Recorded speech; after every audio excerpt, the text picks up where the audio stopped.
Mga pagbasa ng mga salita ng makapangyarihang Diyos. Paglalantad sa mga Antikristo. Ikalabinlimang item. Hindi sila naniniwala na mayroong Diyos at itinatanggi nila ang diwa ni Kristo. Ikalawang bahagi. B. Kung paano tinatrato ng mga Antikristo ang pagiging normal at praktikal ni Kristo. Kanina lang, pinagbahaginan at hinimay natin ang unang pagpapamalas ng mga Antikristo sa pagtanggi sa diwa ni Kristo, na kung paano tinatrato ng mga Antikristo ang pinagmula ni Kristo, kung anong mga pananaw at pagkaunawa ang kinikimkim nila, at kung ano ang mga ikinikilos nila. Hinimay natin ang iba't ibang pagpapamalas ng mga Antikristo para matukoy ang diwa ng mga gayong tao. Tungkol naman sa isa pang aspekto ni Kristo, ang kanyang pagiging normal at praktikal. Anong mga pananaw ang pinanghahawakan ng mga Antikristo?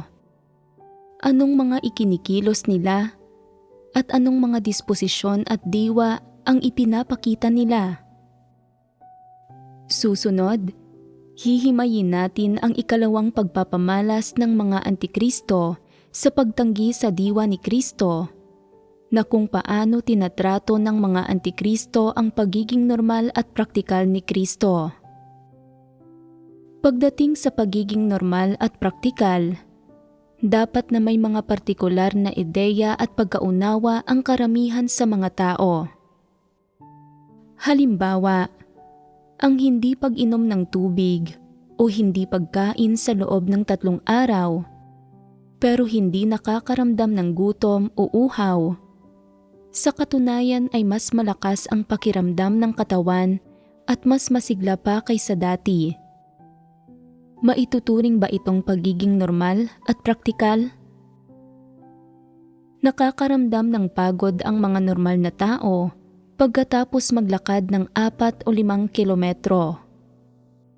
Kung hindi nakakaramdam ng pagod si Kristo kahit pagkatapos niyang maglakad ng 40 kilometro at hindi sumasakit ang kanyang mga paa at pakiramdam pa niya ay mas magaan siya kaysa sa hangin at mas masigla ang pakiramdam niya, maituturing ba ito na pagiging normal at praktikal?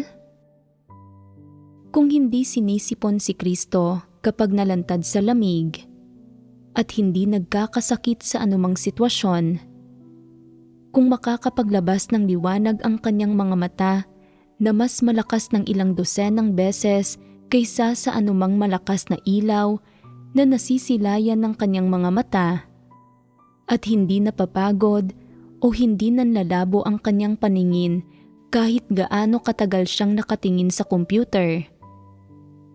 Kung hindi siya nasisilaw kahit gaano katagal niyang tinititigan ang araw, at hindi niya kailangan ng flashlight kapag naglalakad sa gabi, samantalang kailangan ito ng iba, at lalong lumilinaw ang kanyang mga mata habang lumilipas ang maghapon, maituturing ba ang mga ito na pagiging normal at praktikal? Hindi. Karaniwang kaalaman ito na madalas nakakaharap ng mga tao. Ang pagiging normal at praktikal ay nangangahulugan ng pagkaramdam ng uhaw pagkatapos hindi uminom ng tubig ng matagal, pagkaramdam ng pagod pagkatapos magsalita ng matagal, pagkaramdam ng pananakit ng paa pagkatapos maglakad ng matagal, at pagkaramdam ng lungkot at pagluha kapag nakarinig ng malungkot at nakakadurog ng puso na balita. Pagiging normal at praktikal ito.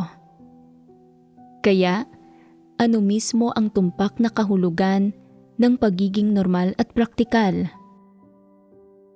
Ang mga bagay na umaayon sa mga normal na pangangailangan at likas na gawin ng laman at hindi lumalampas sa saklaw na ito ang kahulugan ng pagiging normal at praktikal.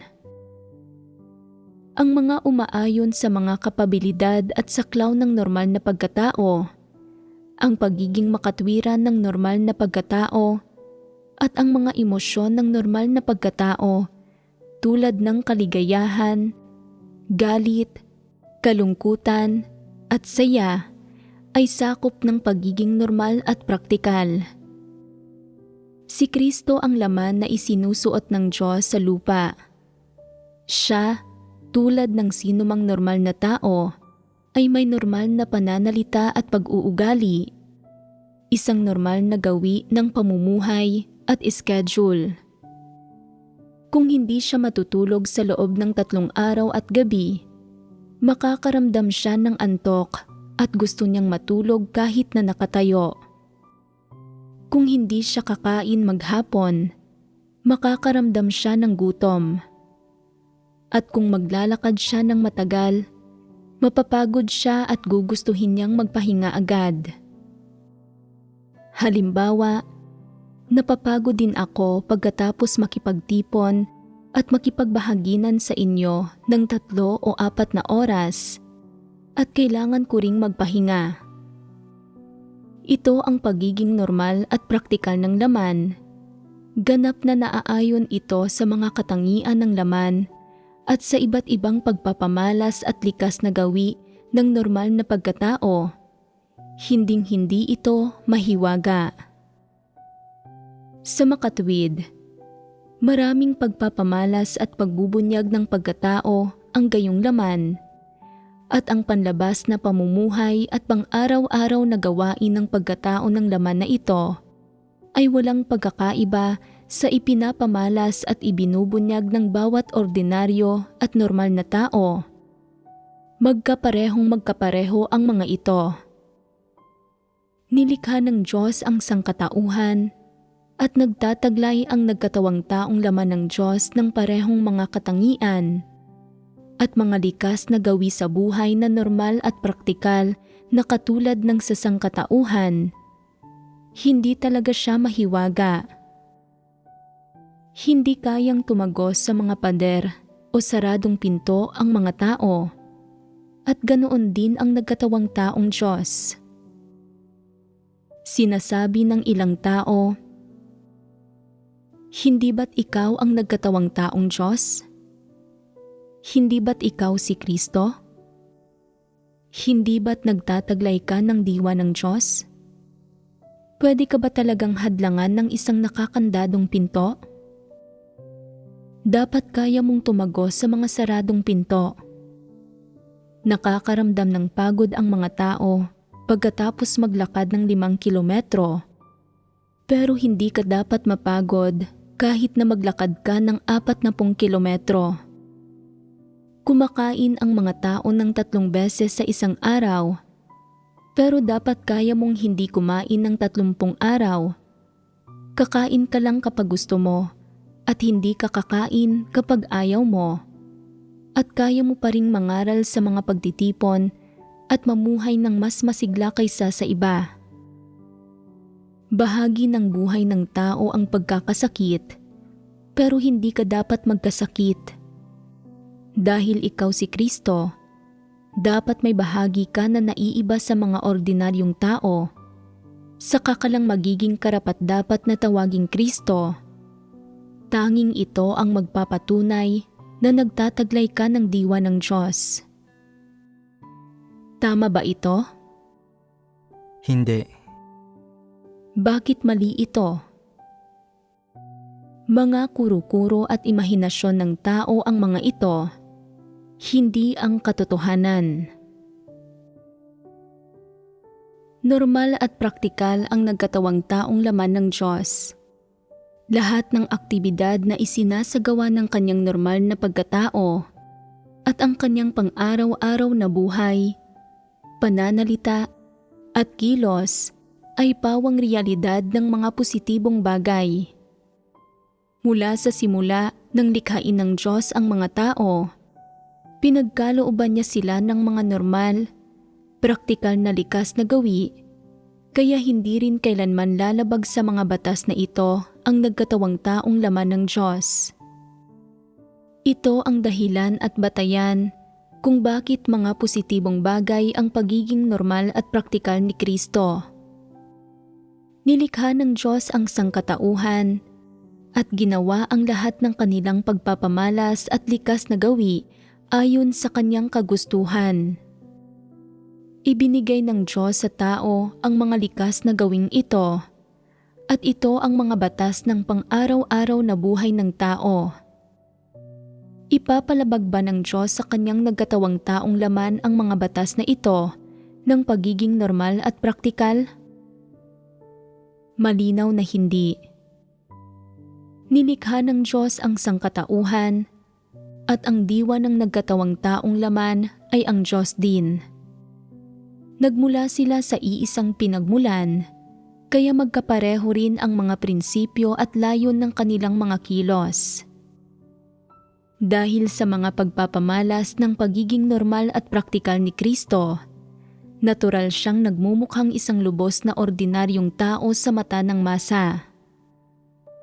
Sa maraming bagay, wala siyang mga kapangyarihan ng pag-alam at pagkaunawa sa hinaharap na iniisip ng mga tao na taglay niya, at hindi niya kayang magpalaho o magpalitaw ng mga bagay gaya ng iniisip ng mga tao, at lalong hindi niya kayang higitan ang mga ordinaryong tao, lagpasan ang mga kapabilidad at likas na gawin ng laman, o lagpasan ang normal na pag-iisip ng mga tao para gawin ang ilang bagay na walang sino mang tao ang makakagawa, tulad ng iniisip ng mga tao. Salungat sa mga imahinasyong ito, sa paningin ng tao, hindi nagbunyag o nagpamalas ang ordinaryong tao na ito ng anumang bakas ng Diyos mula sa simula ng kanyang gawain hanggang sa kasalukuyan. Sa paningin ng tao, maliban sa kanyang pananalita at paggawa, walang bakas ng Diyos o mga pagbubunyag ng pagkakakilanlan at diwa ng Diyos ang pwedeng makita sa alinman sa kanyang mga normal na aktibidad ng tao. Paano man siya tingnan ng mga tao, palagi siyang nagmumukhang isang ordinaryong tao sa kanila. Bakit? Iisa ang dahilan. Tama ang nakikita ng tao. Ang nagkatawang taong laman ng Diyos ay tunay na isang normal at praktikal na tao. Isang normal at praktikal na laman.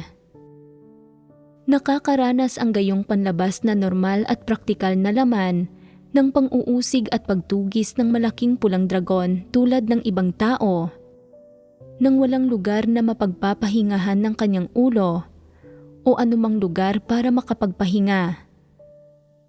Dito, wala siyang pagkakaiba sa ibang tao at hindi siya eksepsyon. Habang nararanasan ang gayong pang-uusig, nagtatago rin siya kung saan siya makakapagtago. Hindi niya kayang gawing di nakikita ang kanyang sarili o magtago sa ilalim ng lupa. Wala siyang mga mahiwagang kapangyarihan para maiwasan ang mga panganib na ito. Ang tanging magagawa niya ay kumuha ng impormasyon tungkol sa mga ito ng maaga at pagkatapos ay magmadaling tumakas.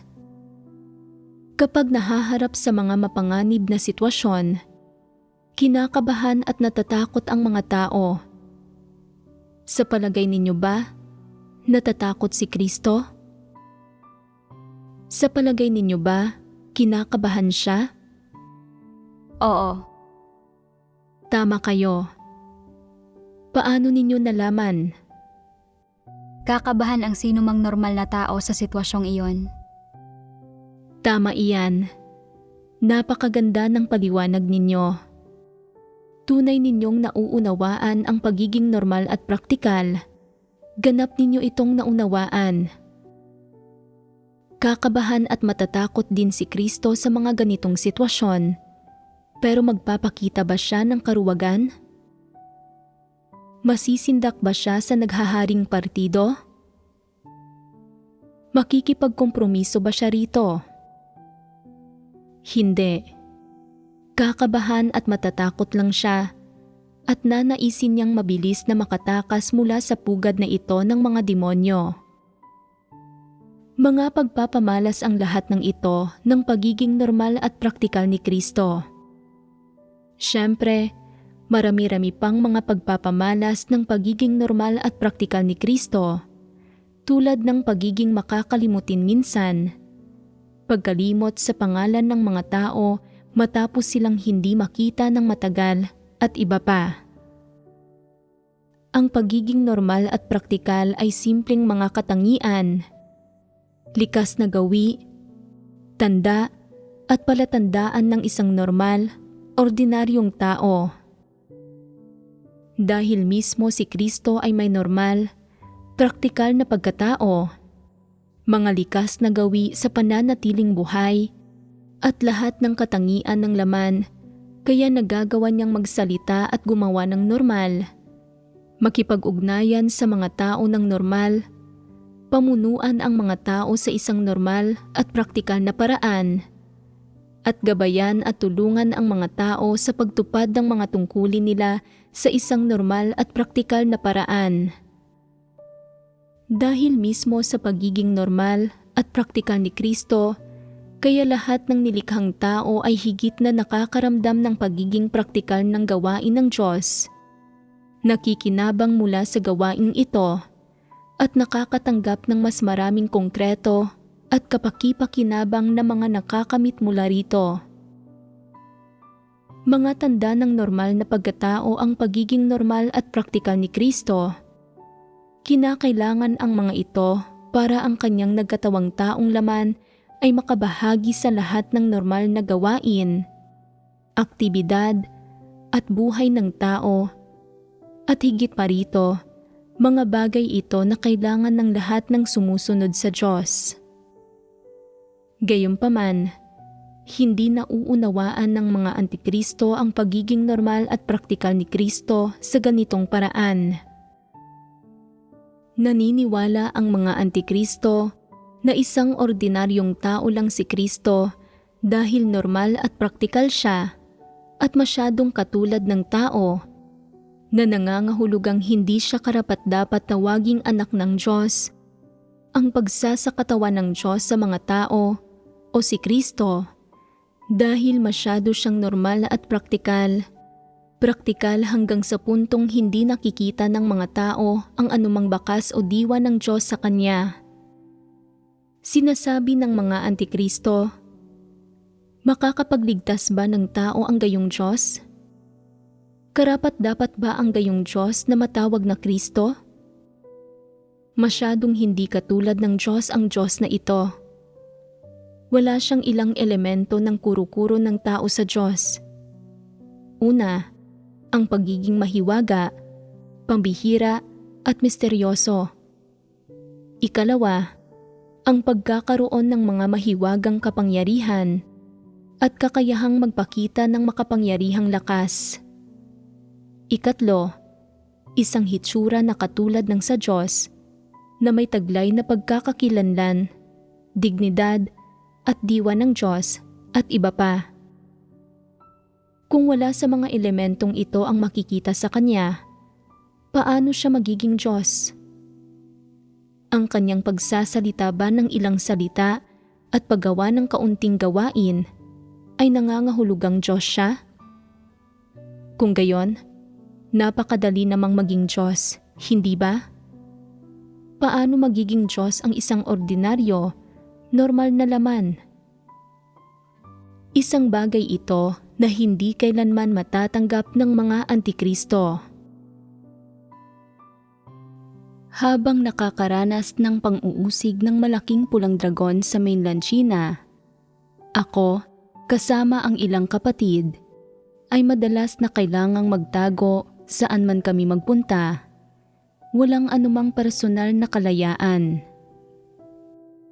Minsan, kapag nakarinig kami ng balita ng panganib, kailangan naming tumakbo ng mabilis. Sa mga ganitong kalagayan, walang nanghina sa mga kasama ko. Ano ang dahilan nito? Hangal ba sila? Mapurol ba ang utak nila? Hindi. Ito ay dahil matatag nilang nakilala ang diwa ng Diyos na nagkatawang tao. Hindi lang sila walang kuro-kuro o pagkondena sa pagiging normal at praktikal ni Kristo, kundi nagpapakita rin sila ng pagsasaalang-alang at pag-unawa sa mga katangiang ito at naarok nila ang mga ito sa tamang paraan. Anuman ang paghihirap na tiniis ni Kristo, tiniis nila ito kasama niya. At kahit anong pang-uusig at pagtugis ang naranasan ni Kristo, patuloy pa rin silang sumusunod sa kanya ng walang reklamo, hindi kailanman ng hina dahil sa mga sitwasyong ito. Noong nagpunta lang ako sa ilang lugar na may ilang individual na alam na tumakas ako ng madalian para maiwasan ang mga mapanganib na kapaligiran at na maaaring wala akong mapuntahan o maaaring wala na akong mahahanap na ibang lugar na mapupuntahan para mapagpahingahan. Iniisip na, sinasabi mong ikaw si Kristo, ang nagkatawang taong laman ng Diyos. Pero tingnan mo ang kaawa-awa mong kalagayan ngayon. Paano ka naging karapat-dapat na maging Kristo? Sa anong paraan ka mukhang Diyos? Iniisip mong makapagliligtas ka ng iba? Dapat magmadali ka munang iligtas ang sarili mo. Magdadala ba ng mga pagpapala ang pagsunod sa iyo? Mukhang imposible iyon. Kung makakapagligtas ng iba ang mga salita mo, bakit hindi ka mailigtas ng mga ito? Tingnan mo nga ang sarili mo ngayon. Wala ka man lang lugar na mapagpapahingahan ng ulo mo at kailangan mo pang humingi ng tulong sa aming mga tao, sa mga makapangyarihang tao. Kung Diyos ka, hindi ka dapat maging masyadong kahabag-habag. Kung ikaw ang nagkatawang taong laman ng Diyos, hindi ka dapat mawalan ng tahanan. Kaya hindi kailanman maunawaan ng mga taong ito ang usaping ito. Kung makikita nila isang araw na ipinapalaganap sa ibang bansa ang ebanghelyo ng kaharian, na maraming tao sa iba't ibang bansa ang tumatanggap nito, at makikita nila na bumagsak na ang malaking pulang dragon, na naglalakad na ng may kumpiyansa ang mga tagasunod ng Diyos at hindi na inuusig, at namumuno at gumagamit ang mga ito ng kapangyarihan nang walang sino mang nangangahas na apihin ang mga ito. Tiyak na ganap nilang babaguhin ang tipikal nilang saloobin at hindi na sila magkikimkim ng anumang kuro-kuro tungkol sa paghahari ng Diyos sa laman. Bakit magkakaroon ng biglaang pagbabago? Umaasa lang ang mga individual na ito sa kung ano ang nakikita ng mga mata nila. Hindi sila naniniwala na ang mga salita ng Diyos ang katotohanan, na siya ang makapangyarihan sa lahat o na magaganap ang lahat ng kanyang sinasabi. Naniniwala ba sa Diyos ang mga gayong tao? Ano ang pinaniniwalaan nila? Kapangyarihan. May kapangyarihan ba si Kristo? Sa tiwaling sangkatauhan, walang kapangyarihan si Kristo. Sinasabi ng ilang tao, hindi ba't may awtoridad ang Diyos? Kung Diyos ang diwa ni Kristo, bakit wala siyang taglay na awtoridad ng Diyos? Mas higit ang awtoridad kaysa sa kapangyarihan, kaya hindi ba't dapat mayroon din siyang kapangyarihan? Ano ang layon ng gawain ng Diyos na nagkatawang tao? Ano ang responsibilidad ng Diyos na nagkatawang tao?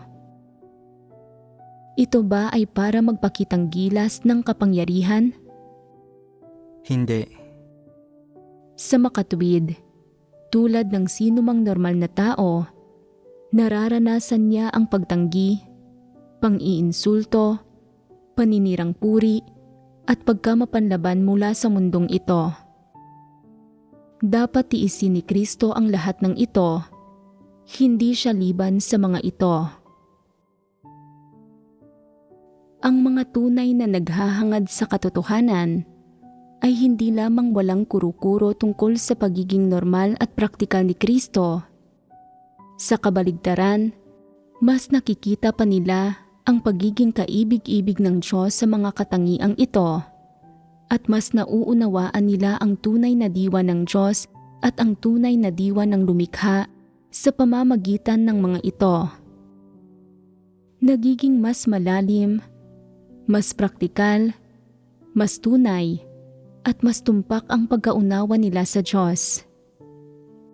Sa kabaligtaran, madalas na ayaw ng mga antikristo na sundan ang ganitong Kristo dahil sa lahat ng kanyang pagiging normal at praktikal. Iniisip nila na wala siyang mga mahiwagang abilidad at hindi siya namumukod tangi sa mga ordinaryong tao. At higit pa rito, nakakaranas siya ng mga kalagayan ng pamumuhay na katulad ng sasangkatauhan. Ang mga antikristo ay hindi lamang hindi kayang tanggapin ito ng maluwag sa kalooban at hindi kayang maunawaan ang disposisyon ng Diyos mula rito.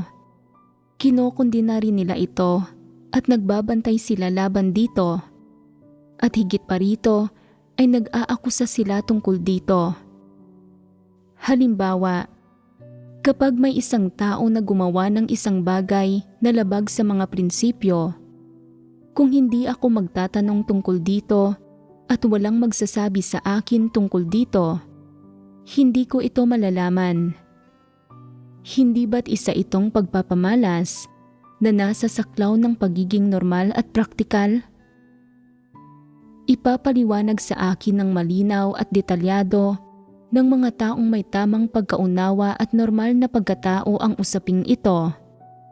At pagkatapos ay hahayaan nila akong pangasiwaan ang mga ito nang ayon sa nakikita kong nararapat. Kabaligtaran ang ginagawa ng mga antikristo. Pinagmamasdan nila ako gamit ang kanilang mga mata at sinusubok nila ako sa pamamagitan ng pag-uusisa sa akin. Pagkatapos, iniisip nila, dahil hindi mo alam ang tungkol sa usaping ito, madali tuloy itong pangasiwaan. May plano ako para pangasiwaan ka sakaling alam mo ang tungkol dito. At may isa pa akong plano para pangasiwaan ka sakaling hindi mo alam. Para sa isang malaking issue, pagmumukhain ko itong maliit na issue. At pagkatapos ay pagmumukhain ko itong ganap na walang halaga para tuluyan kang walang malaman at hahayaan kong lumipas na lang ang usaping ito. Dahil hindi mo alam ang isyong ito, hindi mo na kailangan o kinakailangang malaman ito sa hinaharap. Ako na ang bahala rito. Kapag nalaman mo ito balang araw, nangyari na ito ayon sa plano ko. At ano ang magagawa mo sa akin sa oras na iyon?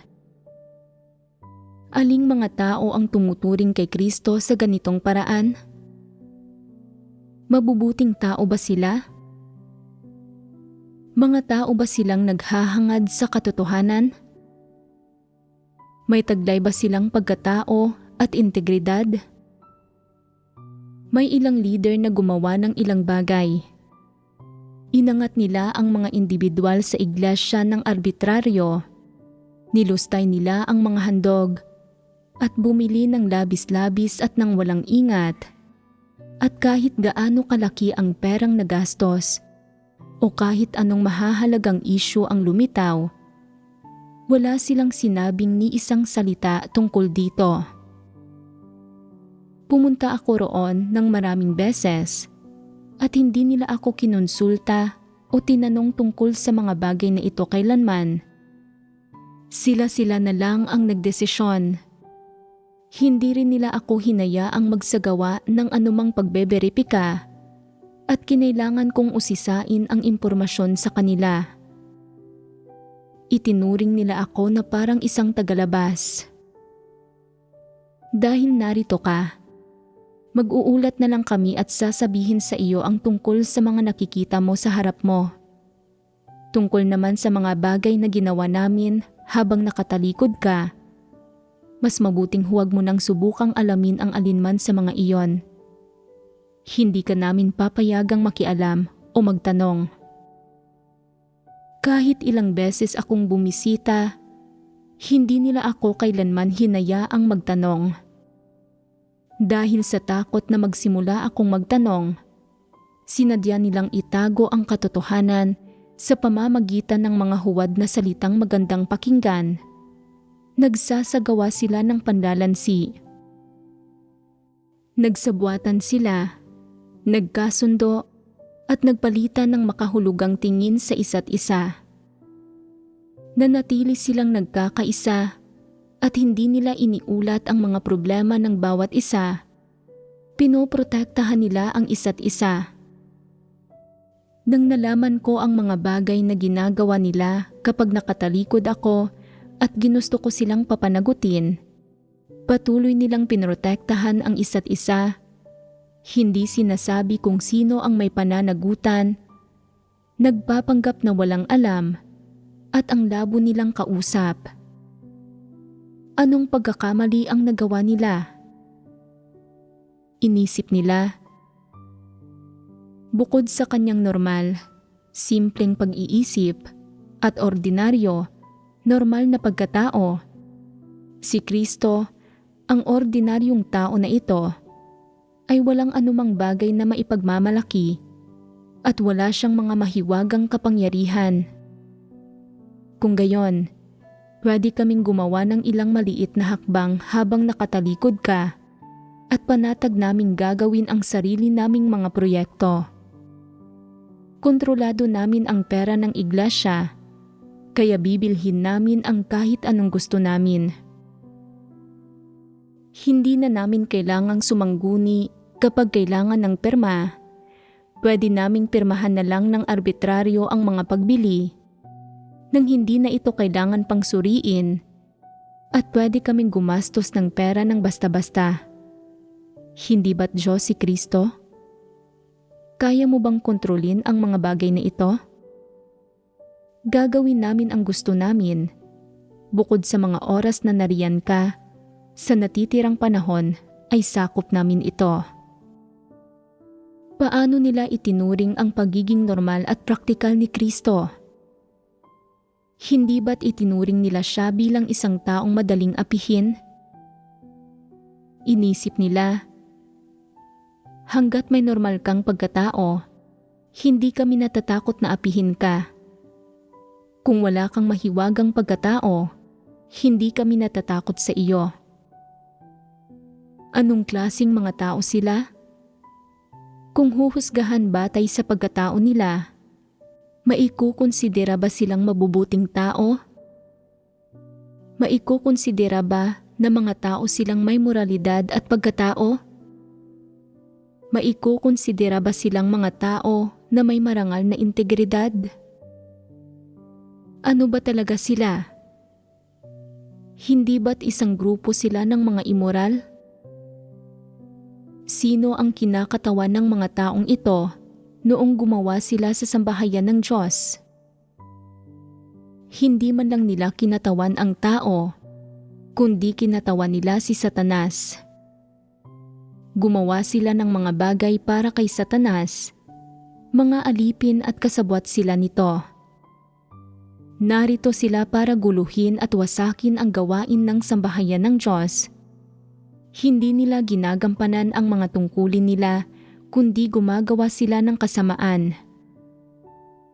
Paano naiiba sa malaking pulang dragon ang grupong ito ng mga kasabwat ni Satanas na dumadakip, umuusig, at umaabuso sa hinirang na mga tao ng Diyos? Nakikita ng malaking pulang dragon na isang ordinaryong tao lang ang nagkatawang taong laman ng Diyos, na hindi talaga siya nakakatakot, kaya arbitraryo nitong tinatangkang dakpin siya At kapag nadakip na siya nito, susubukan nitong patayin siya. Hindi ba't ganito rin ang pagturing ng mga kasabwat ni Satanas na ito, ng mga antikristong ito, kay Kristo? Hindi ba't pareho ang diwa nila? Ano ang turing nila kay Kristo sa kanilang pananampalataya? Nanampalataya ba sila sa Kanya sa paniniwalang Siya ay Diyos o isang tao?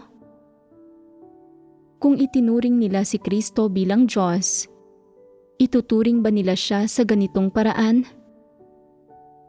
May isang paliwanag lang.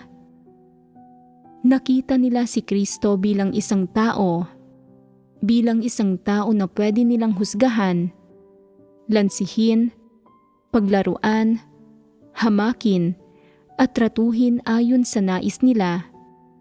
Ibig sabihin ay napakalakas ng loob nila. Kung ikakategorya natin ang mga gayong mapangahas na tao, pwede ba silang isama sa kategorya at grupo ng mga nilikha, ng hinirang na mga tao ng Diyos, ng mga tagasunod niya, ng mga tao na pwede niyang gawing perpekto, at mga tao na pwede niyang iligtas? Saan dapat ilagay ang mga gayong basura? Sa kampo ni Satanas. Inilalarawan bilang mga antikristo ang mga tao sa grupong ito. Itinuring nila si Kristo bilang isang ordinaryong tao at kumilos sila ng walang pakundangan at walang ingat at gumamit sila ng absolutong kapangyarihan sa loob ng saklaw ng kanilang impluwensya. Iniisip nila, anuman ang issue, hanggat hindi ako naghahanap mula sa iyo o ipinaalam ito sa iyo, wala kang karapatang makialam at hindi mo ito malalaman kailanman. Sabihin mo sa akin, may karapatan ba si Kristo na pangasiwaan sila? Ano ang angkop na paraan para gawin ito? Patalsikin sila sa iglesia. Ganito dapat pangasiwaan ang mga antikristo at mga Satanas. Hindi dapat maging maluwag sa kanila.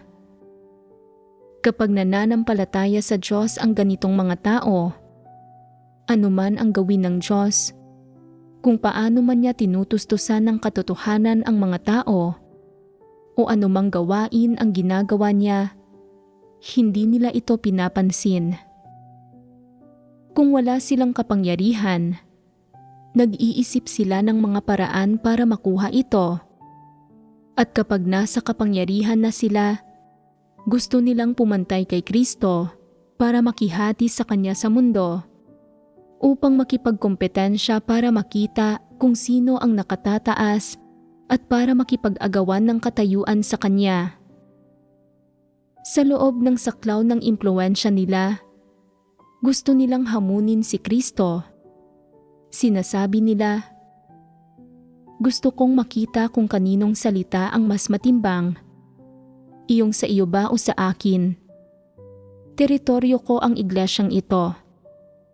Gagastusin ko ang pera ng iglesia ayon sa gusto ko. Bibilhin ko ang kahit anong gustuhin ko. At pangangasiwaan ko ang mga usapin ayon sa kagustuhan ko. Ang sino mang sabihin kong walang kwenta ay walang kwenta. Gagamitin ko ang sino mang nais ko at walang sino man ang pwedeng gumalaw sa mga taong pinili kong gamitin. Kung may gagalaw sa kanila, hindi ko iyon kailanman palalampasin. Kahit na sabihin ng Diyos na gusto niya, hindi ko ito papayagan. Hindi ba't paghahangad ito ng kamatayan? Kung mas nauunawaan ng mga tao ang pagiging kaibig-ibig ng Diyos at nagkakamit sila ng mas malinaw at mas tumpak na pagkaunawa sa pagiging praktikal at sa diwa ng Diyos sa pamamagitan ng normal at praktikal na pagkatao ng Diyos na nagkatawang tao, mga tao silang naghahangad sa katotohanan at may pagkatao. Gayunpaman, Hindi itinuturing ng ilang tao si Kristo bilang Diyos dahil sa kanyang normal at praktikal na aspekto. Kumikilos sila ng mas walang galang at mas mapangahas sa harap niya. Nagiging mas malakas ang loob nilang kumilos ng malaya at mas ninanais nilang malampasan si Kristo at makontrol ang hinirang ng mga tao ng Diyos. Pakiramdam nila na mayroon silang kapital para hamakin at makipagkompetensya kay Kristo at na may ebidensya sila para ituring si Kristo bilang isang tao.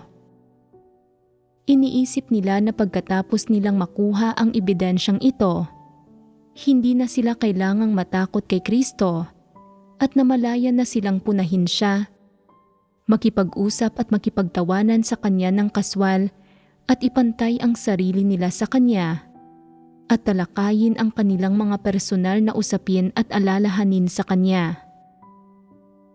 Sinasabi pa ng ilan, "Ibinahagi ko sa iyo ang aking mga panloob na kaisipan, kahinaan at mga tiwaling disposisyon. Kaya sabihin mo naman sa akin ang kalagayan mo." Ikinuwento ko sa iyo ang mga karanasan ko bago at pagkatapos kong manampalataya sa Diyos at sinabi ko sa iyo kung paano ko tinanggap ang gawain ng Diyos, kaya ibahagi mo naman sa akin ang mga karanasan mo. Ano ang sinusubukan nilang gawin? Hindi ba nila nakikita ang Diyos na nagkatawang tao bilang masyadong ordinaryo at normal at gusto nila siyang gawing miyembro ng pamilya nila? Isang kabarkada, isang kaibigan, o isang kapitbahay? Gaano man kanormal at kapraktikal si Kristo, hindi kailanman magbabago ang kanyang diwa.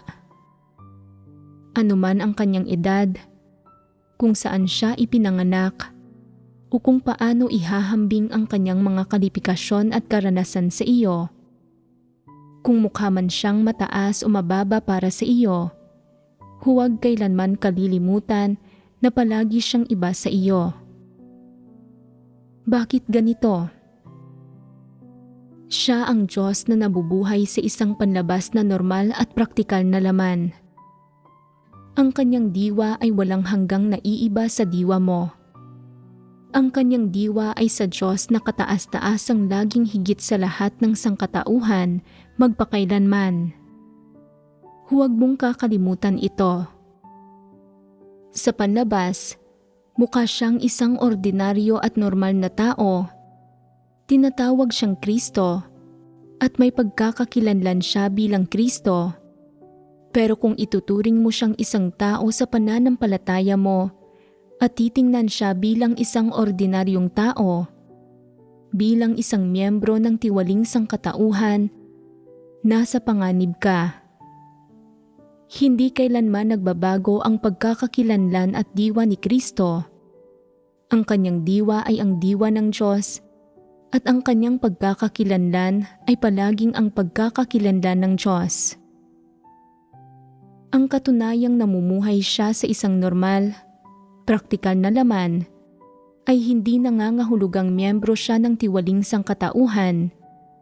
Hindi rin ito nangangahulugan na pwede siyang manipulahin o kontrolin ng mga tao, o na pwede silang maging kapantay niya o makipag-agawan sa kanya para sa kapangyarihan. Hangga't tinitingnan ng mga tao si Kristo bilang tao at sinusukat siya gamit ang mga pamamaraan at perspektiba ng tao at sinusubukan siyang gawing kaibigan, kapantay, katrabaho o nakatataas na opisyal, inilalagay nila ang sarili nila sa isang mapanganib na posisyon. Bakit ito mapanganib? Kung nakikita mo si Kristo bilang isang ordinaryo, normal na tao, magsisimula ng lumabas ang mga tiwaling disposisyon mo. Mula sa sandaling ituring mo si Kristo bilang tao, magsisimula ng malantad ang masasama mong gawa. Hindi ba't ito ang mapanganib na bahagi? Hangga't tinitingnan ng mga tao si Kristo bilang tao at iniisip na normal at praktikal siya, na madali siyang lansihin at katulad lang siya ng sangkatauhan. Hindi sila natatakot sa Diyos at sa panahong ito ay nagbabago ang ugnayan nila sa Diyos. Ano ang nangyayari sa ugnayang ito? Ang kanilang ugnayan ay hindi na ugnayan ng isang nilikhang tao at ng lumikha. Hindi na ito ugnayan ng isang tagasunod at ni Kristo. At hindi na rin ito ugnayan ng isang pakay ng pagliligtas at ng Diyos. Sa halip, nagiging ugnayan ito ni Satanas at ng may kataas-taasang kapangyarihan sa lahat ng bagay. Sumasalungat ang mga tao sa Diyos at nagiging mga kaaway niya. Kapag tinitingnan mo si Kristo bilang isang tao, binabago mo rin ang pagkakakilanlan mo sa harap ng Diyos at ang halaga mo sa kanyang mga mata.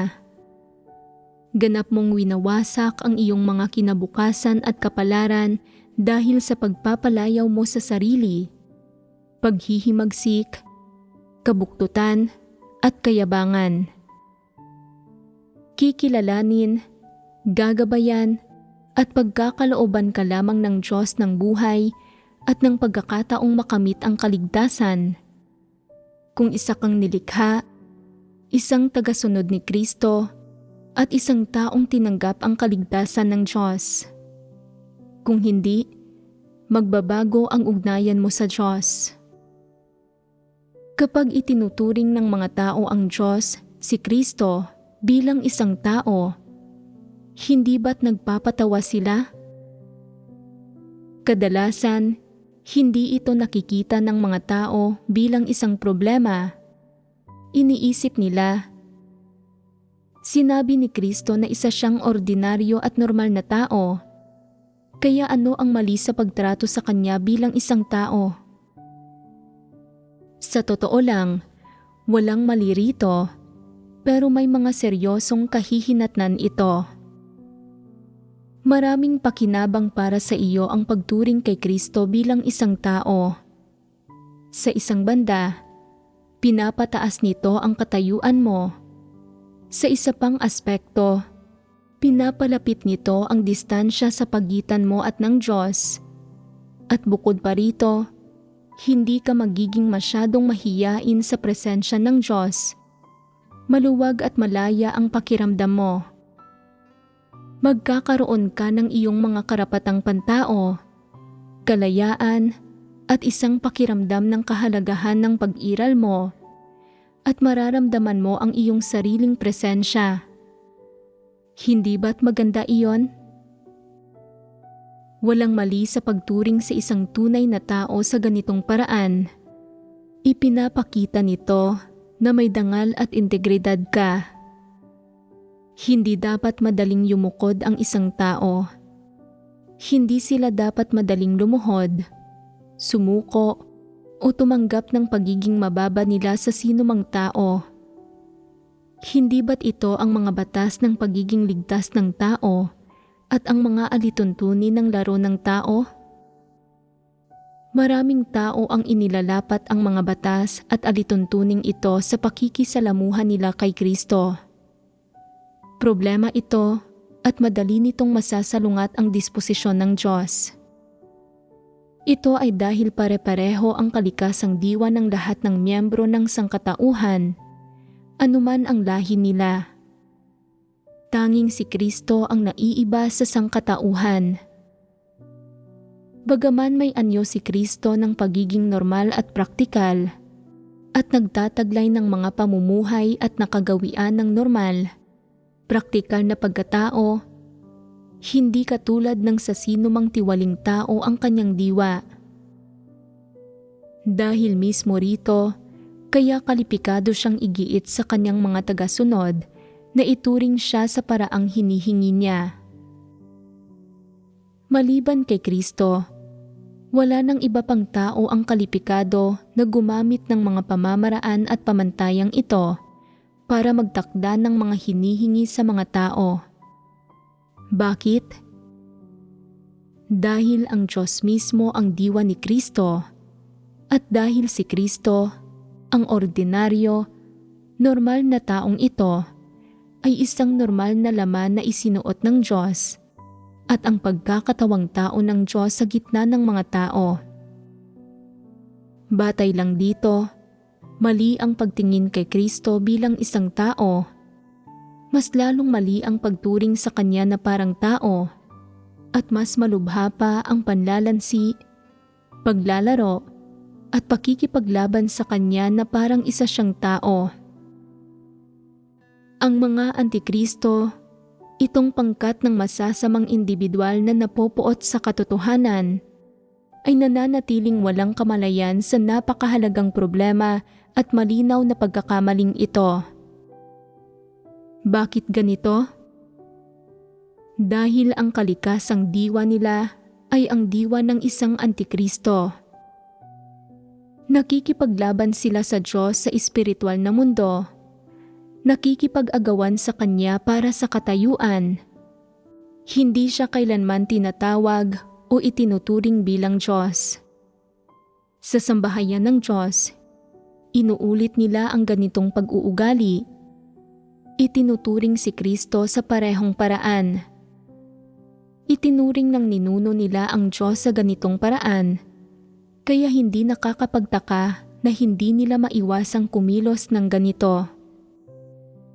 Dahil hindi nila maiwasang kumilos ng ganito at natiyak na ang kalikasang diwa nila, pwede pa bang iligtas ng Diyos ang mga gayong tao? Hindi ba't dapat silang paalisin at patalsikin mula sa sambahayan ng Diyos? Hindi ba't dapat silang tanggihan ng lahat ng hinirang na tao ng Diyos?